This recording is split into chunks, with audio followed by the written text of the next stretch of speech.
Greetings, everybody. Welcome to TV Skywriter Local Edition. Today's February 13th.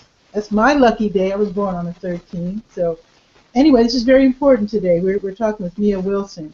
She's from SpiritHouse here in Durham, North Carolina. So we're going to talk about some of the things that she's into, her organization, and also talk about the Haiti Heritage Film Festival, just a touch, because she has something to do with, I believe, one or two of the films that will be shown tonight at the Haiti Heritage Center. So welcome to the show, Nia Wilson. How are you? I'm good. It's good to see you, Pat. Absolutely. Now, this local edition is only 20 minutes because I know people are watching while they're at work, I suppose. So what I wanted to do was very quickly to mention that there are two films that I heard about that Rodrigo Dorfman, he's the what do you call him, the producer, director, camera person? So Rodrigo is the camera person and produced along with us the Mother to Mother Collective Son film.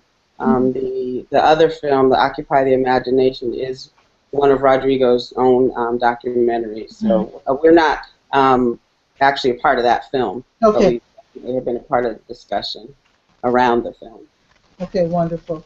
So the Haiti Heritage Center is at Fayetteville and Lakewood Streets here in Durham.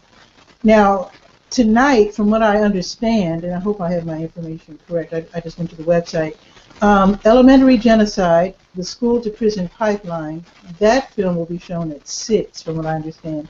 That will be followed by a group discussion, which I'm sure will become quite lively. Following that, from what I understand, Mother to Mother Collective Son, and I have seen a little bit of that, and it is, Nia, it's deeply moving, very deeply moving. And then that will be followed by Occupy the Imagination by filmmaker Rodrigo Dorfman. So, Mother to Mother Collective Son, I was deeply moved. I saw a little bit of that. Can you tell us about that and how you put that together and why? Sure. So Mother to Mother is a short. It is a film that was created by a group of black mothers here in Durham in response to the war on our communities by the law enforcement.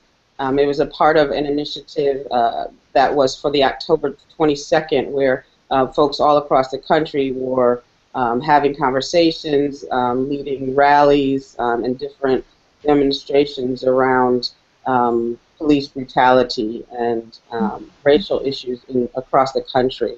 And here in Durham, we had been doing a lot of that work here in Durham. And one of the things that we wanted to do was begin to have a conversation around what it's like to be a black mother every day, worrying about our children and the lives of our children, and talk from that perspective of how it impacts us, and also as a way to embrace the mothers who have lost their sons to police violence, to say that we are with you, that we are holding you, that we understand what it means to carry life in our bodies and to have it taken away from us. We were first inspired by a video that was done by a group, I think it was out in California, sort of in response to the Blood Bucket Challenge, where these young black people poured what was supposed to be blood over themselves in defense of their own lives, and saying that they mattered, that their lives mattered. And it was a very moving video. And that inspired us to have a conversation and to create the Mother to Mother Collective Son. And it was very deeply moving because I thought of the often very frivolous Ice Bucket Challenge. Of course, the goal of the Ice Bucket Challenge was not frivolous, of course, fighting ALS, but very often the participation in that seemed very often, it's fun, I mean, nothing wrong with it. But seeing how you turned it on its ear with the blood bucket, that was, wow. Yeah, that was amazing. Can you tell us about SpiritHouse? What is SpiritHouse? So Spirit House began in 1999, and we are a Black cultural arts and organizing organization here in Durham, which means that we use media, art, and culture to amplify the voices of the folks who are mostly impacted by things like racism, poverty, and other forms of oppression. And we've been doing this, as I said, since 1999. We've used different types of media. We've used all kinds of art, radio, TV. Stage plays too, right? Excuse me? Stage plays too, right? And stage plays. So our play Collective Son, the Blood Bucket Challenge, the Mother to Mother Collective Son, uses some of the performance from Collective Son in that video. But any way that we can use what we already have, we believe that we already have everything that we need to facilitate change for ourselves and our community. So anything that we have, we use to help to bring to the forefront the issues that are facing our community, and to make space for the community members that are most impacted by these different forms of oppression to get their voices out there and to facilitate change for ourselves. So basically, with Spirit House, do you react to events that are happening throughout our area, or do you have a set specific number of goals or topics that you cover when you do your media and your protests? So we do respond to things when they happen, but our goal is not to just react or respond to things. What this is a continuum. So the oppression in our communities has existed for generations. So what we're doing is to shift what's going on and to help people to access their own power to make change. So it doesn't have to happen when there is an incident or when something happens in our community. So we have different programmings. We've worked with teens through violence prevention programs and leadership programs. We've also worked with mothers and young women and young mothers in programs to help mothers raise their voices. We've worked around issues around domestic violence and sexual violence, and not just when something makes news, because we understand that things like issues in school and issues with policing and issues with violence are continual in our community. And we do try to work with the community when the community asks. So we never enter into a community, for instance, with an answer or with saying this is what needs to happen. We work with folks who want to make changes and let us know that they want our help in that area. Now, I've been to at least one or two of your events. One, which was youth-oriented. Actually, I was DJing in Durham Central Park on a very cold night and had a very light turnout. And I was asked if I would turn over the stage to you, because you were having a program in the area, and it was very interesting, so I turned it over to you. I think I still played music, though. And you had some very interesting interactive programming with the young people about the what very often people call the school-to-prison pipeline, community violence and such. I thought it was very enlightening and quite creative, very creative, in fact. Well, thank you. Thank you. You know, the school-to-prison pipeline has gained a lot of traction in the last few years, and I think prior to some of that traction, we were working with New Horizons school at the time, where those students had been either 365-day or long-term suspended from school. So, of course, the issue around suspension and policing in their school was important for them, and it was wonderful to be able to help them to let people know what the impact of being kicked out of school had on them, not only here in Durham, but they were able to do a lot of work across the country, which I believe is what helped to raise the awareness around across the country, and was a catalyst to some of the work that's being done now. So it was a really good time for us. And we're still engaged on some level in that work. One of the things that we're really proud of is that a lot of the young people we were working throughout those years are adults now, have gone on, are either in college or have completed college, and are working members of Durham and other communities now. So we're sort of in the midst of creating a new cohort of young people, because we moved with these young people through middle school straight on through college, and we're really proud of that. That's nice. That is really, really nice. Now, I hear a phrase very often when I hear the word Spirit House, this phrase pops up: harm-free zone. What is that? So the harm-free zone is the project that we are working on, spending most of our time working on right now. We began in 2008 working with several organizers and organizations in the community on this idea of what it would mean to have communities that are accountable for themselves without the use of police. What would we need to do to create communities, schools, to have families that were so accountable for themselves, whose needs were met, who understood what it meant for everyone to be safe without police? What would it take to do something like that? And so we've been building with several organizations and neighborhoods on this concept. Oftentimes we have things like mediation and restorative justice, which are things that help mediate conflicts without folks having to go to court or without being arrested, and those things are really necessary in our community. But from a harm-free perspective, we are wondering what we need to do in order to so that the conflict doesn't happen at all. So what are the things that a community needs to avoid conflict in general? And what are the things that we have to think about, change about ourselves, both individually and systemically, to create a Durham in particular, that's our focus for this moment, that's accountable to all of its residents.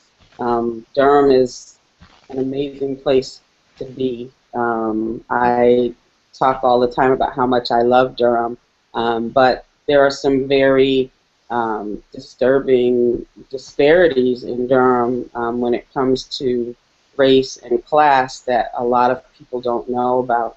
And so when we're talking about the harm-free zone, we are trying to say, well, how can we help Durham to be more accountable to all its residents, particularly those who are impacted by poverty, those who are impacted by racism, those who are dealing with the police, who are impacted by police brutality or over-policing in their neighborhoods, or even under-policing.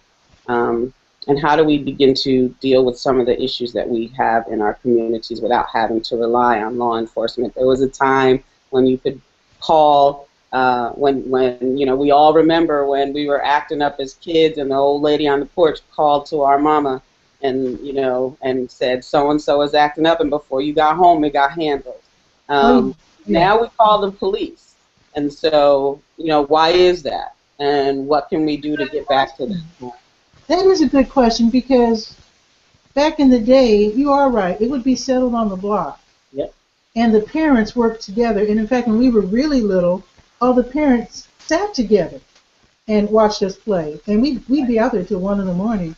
And the parents would, be enjoying beverages and relaxing.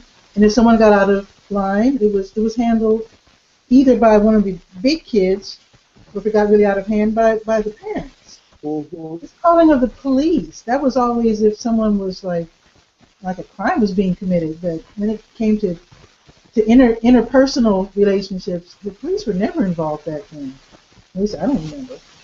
So do you want us to go back to those days when people lived together better? Because what has happened because of the fact that we have become reliant on law enforcement is that it has completely destabilized our communities, because once people have criminal records, particularly in North Carolina, it follows them forever. And so it impacts people's ability to go to school, to get jobs, to find housing, and oftentimes there are things that could have been settled right there in the community, as long as the community has set up its own standards of accountability, and we've done it. It's not new. And so the thing that we need to do to bring it back is what the harm-free zone is about. And so we're in conversations where we host a lot of events. In this moment, in the early stages, we're really just beginning to open up the conversations around what it would mean for us in our families and in our neighborhoods, and then we'll move on to what it would mean policy-wise, like how can Durham support less of this policing in our neighborhoods.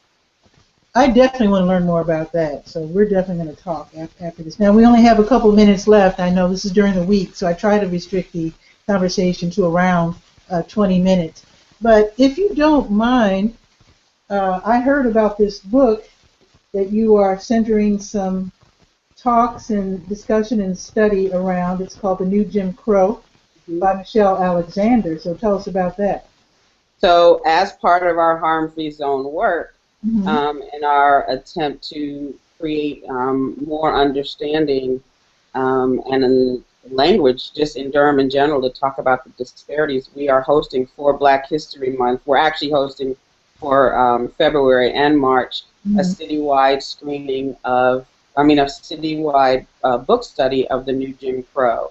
And we have, I don't have the list of partners right in front of me now that I think about it, but we have reached out to churches, organizations, and individuals across the city who are reading this book together. So they have groups of 10 or 15 people in each group, and they have we've provided a number of study guides for folks to read the book, to have these discussions about the impact of policing, particularly around the war on drugs, on Black people across the country. And then we'll be getting together for a citywide conversation on April 9th. We don't have a location yet, to talk about how this book has landed on folks. There are, I would say, at least 100 to 150 folks in Durham who are reading this book now, this month and next month. And so that's pretty exciting for us that Durham is embracing this initiative to study this book together and to come together and have a long conversation around race and prison, mass incarceration. Yeah, in fact, that is the subtitle. I didn't mention the subtitle. It's The New Jim Crow, Mass Incarceration in the Age of Colorblindness. I don't know how colorblind we are at this point. But I think also class enters the picture, too, because I grew up in an all-Black area in Chicago. But when the police came into our community, very often Chatham, the community I grew up in, was where the police officers were the Black police officers were living. So we were treated with a certain respect and deference almost. But when I moved back to my old neighborhood, low-income Woodlawn, it was a whole different thing. They were very often, not always, but very often more like an occupying force. It was a whole different vibe. Yes. So it's not just race. I think it's very nuanced. I think it's race and class and maybe some other things thrown in too. It is definitely race and class. The way that a poor Black neighborhood or a poor neighborhood is policed is much different than the neighborhoods that have a certain level of wealth don't see police in their neighborhoods unless they're called, and that's a fact. And that's something that, so oftentimes when we talk about it, people don't understand what the issue is because they haven't been into the other neighborhoods that are policed constantly, where police are just sitting on the street corners, and that's part of the conversation that we want to have here in Durham so that we can understand, everyone can understand what's happening in other parts of our city. Okay, so we ran over just a little bit. How can we keep up with Spirit House? Because I love the work you're doing, and I know a lot of people are very curious now. So how do we keep up with you? So you can like us on Facebook at SpiritHouse_Inc. You can visit us on the web at SpiritHouse-NC.org. You can send us an email at SpiritHouseNC@gmail.com. And yeah, those are 3 good ways to get in touch with us. SpiritHouse-NC.org or like us on Facebook and Twitter, actually, are both SpiritHouse_Inc. And I hope you start a Google Plus page as well. We do have a Google Plus page. I just don't use it that much. I understand. I'm working on our social media game. We're working on it. Oh, good. Maybe I can help somehow. That would be great. Thank you so much, Nia Wilson, for being on the show. Nia Wilson's from Spirit House. And also check them out on social media so you can learn more about the Harm-Free Zone. Again, tonight at the Hayti Heritage Center, and tonight being Friday, February 13th, Mother to Mother, Collective Son. And then another film by filmmaker Rodrigo Dorfman will follow, Occupy the Imagination. So with that, I say good day. Have a great Friday. The regular edition of TV Skywriter on Sunday is longer form. If you want to be a guest on that, you can, or this one if you're in the area, in the Triangle, North Carolina. Just write to me, Durham Skywriter @gmail.com. You can read the Durham Skywriter, Durham's online community paper at durhamskywriter.com. All positive. You've never seen anything like that before. Check it out. With that, have a great Friday. See you later. See you, Nia. Have a great day, folks. Ciao.